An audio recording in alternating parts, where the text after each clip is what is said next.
ओम श्री साईनाथाय नमः। श्री साई सच्चरित्र अध्याय 18 व 19 भाग 3।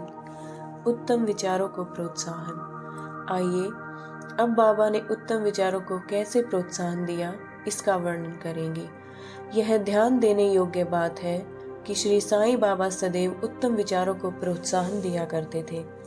इसीलिए यदि हम प्रेम और भक्ति पूर्वक अनन्य भाव से उनकी शरण जाएं, तो हमें अनुभव हो जाएगा कि वे अनेक अवसरों पर हमें किस प्रकार सहायता पहुंचाते हैं।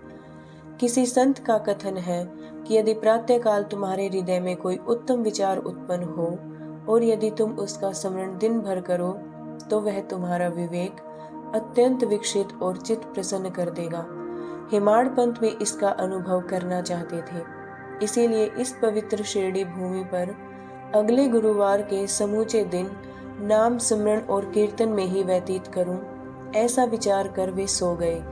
दूसरे दिन प्रातःकाल उठने पर उन्हें सहज ही राम नाम का सिमरन हो आया, जिससे वे प्रसन्न हुए और नित्य कर्म समाप्त कर कुछ पुष्प लेकर बाबा के दर्शन करने गए। जब वे दीक्षित वाड़ा पार कर बूटीवाड़े के समीप जा ही रहे थे, तो उन्हें एक मधुर भजन की ध्वनि जो मस्जिद की ओर से आ रही थी सुनाई पड़ी। एक नाथ का यह भजन औरंगाबाद कर मधुर लय पूर्वक बाबा के समक्ष गा रहे थे। गुरु कृपा अंजन पायो मेरे भाई, राम बिना कुछ मानत नाही। अंदर रामा बाहर रामा, सपने में देखत सीता रामा। जागत रामा सोवत रामा, जहाँ देखे वही पूरन कामा। एका जनार्दनी अनुभवनी का, जहाँ देखे वहाँ राम सरीखा। भजन अनेकों हैं, परंतु विशेषकर यह भजन ही क्यों औरंगाबाद करने चुना? क्या यह बाबा द्वारा ही संयोजित विचित्र अनुरूपता नहीं है? और क्या यह हेमाड़ पंथ के पिछले दिन अखंड राम नाम स्मरण के संकल्प को प्रोत्साहन देना नहीं है? सभी संतों का इस संबंध में एक ही मत है और सभी राम नाम के जाप को प्रभावकारी तथा भक्तों की इच्छा पूर्ति और सभी कष्टों से छुटकारा पाने के लिए इसे अमोघ उपाय बतलाते हैं। निंदा संबंधी उपदेश देने के लिए बाबा किसी विशेष समय या स्थान की प्रतीक्षा न कर यथा योग्य समय पर ही स्वतंत्रता पूर्वक उपदेश दिया करते थे। एक बार एक भक्त ने बाबा की अनुपस्थिति में दूसरे लोगों के सम्मुख किसी की निंदा की।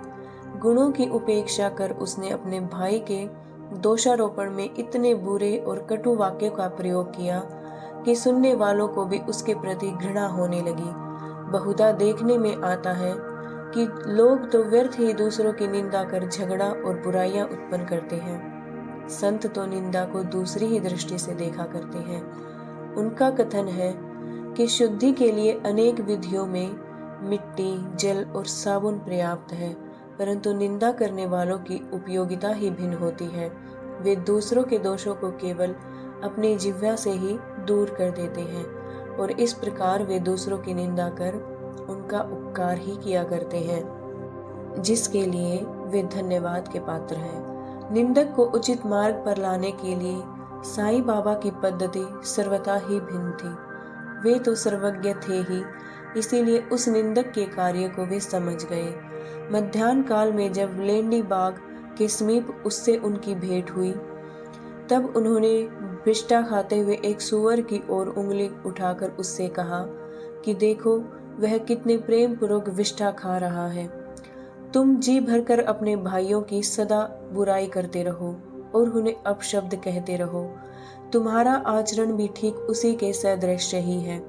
अनेक शुभ कर्मों के परिणाम स्वरूप ही तुम्हें मानव तन प्राप्त हुआ और इसीलिए यदि तुमने इसी प्रकार आचरण किया तो शिरडी तुम्हारी सहायता ही क्या कर सकेगी। भक्त ने उपदेश ग्रहण कर लिया और वहां से चला गया। इस प्रकार प्रसंगानुसार ही वे उपदेश दिया करते थे। यदि उन पर ध्यान देकर नित्य उनका पालन किया जाए तो आध्यात्मिक ध्येय अधिक दूर न होगा। एक कहावत प्रचलित है, यदि मेरा श्री हरि होगा तो वह मुझे चारपाई पर बैठे बैठे ही भोजन पहुंचाएगा। यह कहावत भोजन और वस्त्र के विषय में सत्य प्रतीत हो सकती है, परंतु यदि कोई इस पर विश्वास कर आलस्यवश बैठा रहे तो वह आध्यात्मिक क्षेत्र में कुछ भी प्रगति न कर उल्टे पतन के घोर अंधकार में निमग्न हो जाएगा। इसीलिए आत्मानुभूति प्राप्ति के लिए प्रत्येक को अनवरत परिश्रम करना चाहिए और जितना प्रयत्न वह करेगा उतना ही उसके लिए लाभप्रद भी होगा। बाबा ने कहा कि मैं तो सर्वव्यापी और विश्व के समस्त भूतों तथा चराचर में व्याप्त रहकर भी अनंत हूँ। केवल उनके भ्रम निवारणार्थ ही उनकी दृष्टि में वे 3.5 हाथ के मानव थे। स्वयं सगुण रूप धारण कर अवतीर्ण हुए। इसीलिए जो भक्त अनन्य भाव से उनकी शरण आए और जिन्होंने दिन रात ही उनका ध्यान किया, उन्हें उनसे अभिन्नता प्राप्त हुई। जिस प्रकार की माधुर्य और मिश्री लहर और समुद्र तथा नेत्र और कांति में अभिन्नता हुआ करती है, जो आवागमन के चक्र से मुक्त होना चाहे वे शांत और स्थिर होकर अपना धार्मिक जीवन व्यतीत करें।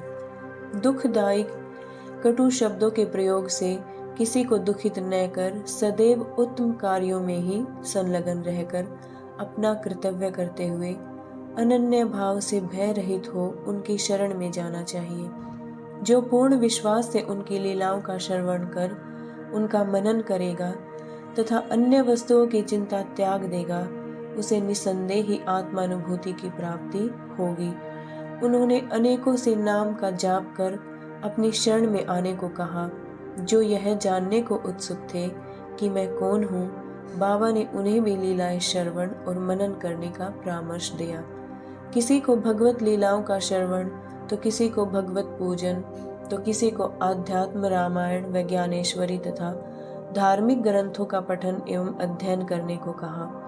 अनेकों को अपने चरणों के समीप ही रखकर बहुतों को खंडोबा के मंदिर में भेजा तथा अनेकों को विष्णु सहस्त्र नाम का जाप करने व छंद योग्य उपनिषद तथा गीता का अध्ययन करने को कहा। उनके उपदेशों की कोई सीमा न थी। उन्होंने किन्हीं को प्रत्यक्ष तो बहुतों को स्वप्न में दृष्टांत दिए। एक बार वे एक मदिरा सेवी के स्वप्न में प्रकट होकर उसकी छाती पर चढ़ गए और जब उसने मद्यपान त्यागने की शपथ खाई तभी उसे छोड़ा।